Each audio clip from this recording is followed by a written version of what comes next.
Get ready. Then, sir, some attempt has been made to introduce certain elements in the present Constitution Amendment Bill, but naturally, other details and further elucidations are out of the purview of the present bill, and therefore, a new bill will have to be brought forward to the extent that it is necessary for incorporating these provisions.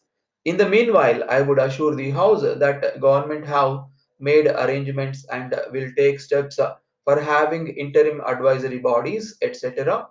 So far as all these areas are concerned, and then immediately in the next session, or if that were not possible in the session after the next, an attempt would be made to place before this House a bill or bills for broadly carrying out the scheme, especially the administrative scheme that I have explained to this House.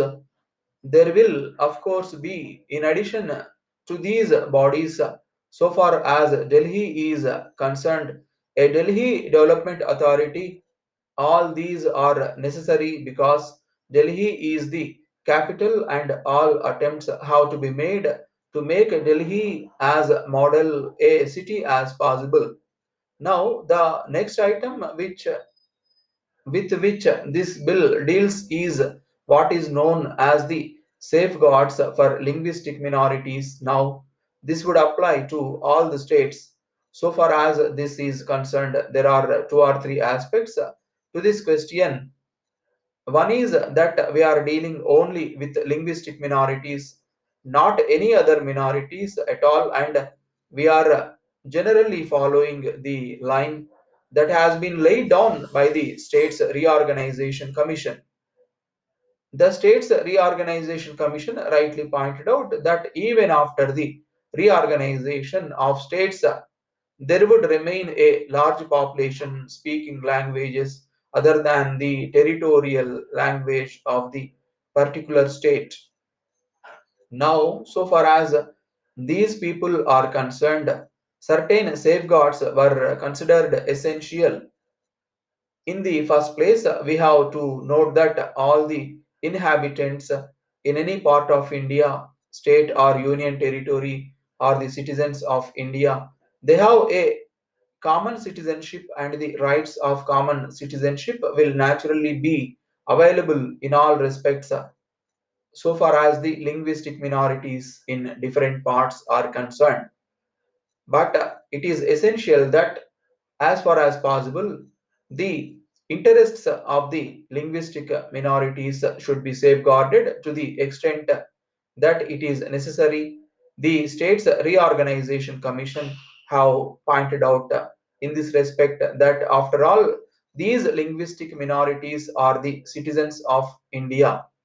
Now, sir, so far as the States Reorganization Commission was concerned, it was stated that, as far as possible, there ought to be no statutory safeguards as such, except to the minimum extent, and whatever it has stated has been accepted. It was stated that, in respect of the rights of the children of these linguistic minorities, there ought to be a statutory provision, and that they ought to be taught through the medium of their own mother tongue at the primary school level. Now, that has been accepted, as the House will find a new provision has been made in the bill as far as the secondary education stage is concerned, and so far as the other questions are concerned. The other questions are many, as, for example, to what extent there should be the language of a minority as a medium of examination in middle schools and in colleges, or whether it should also be a medium of administration in government offices. Now, sir, there is another question also which has been raised, namely the question of domiciliary rules. There are certain states where certain rules are made according, according to which it may be difficult for the non-residents in that area to acquire certain rights. In some cases, very long periods have been laid down. If I mistake not, in one case, 12 years residence was prescribed, and that was considered rather inequitable.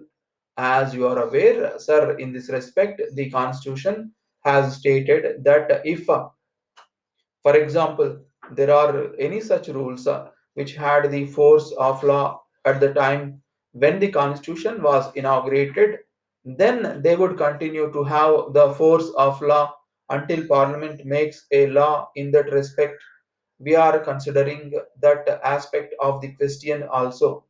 Then, sir, the important question that has to be noted is that if we have a common citizenship, then the question arises whether it would be open or it ought to be open to the various state governments to lay down certain rules which are likely to be complained of as discriminatory provisions so far as the acquisition of a property is concerned, or so far as the admission to government services is concerned. Therefore, sir, the whole subject is under the consideration of the government of India, and we are anxious to evolve certain provisions. Therefore, sir, coming back to the linguistic minorities, what has been decided is this: it was suggested that the governor should have the right of finding out the solution for this and giving property rights to all citizens in his state.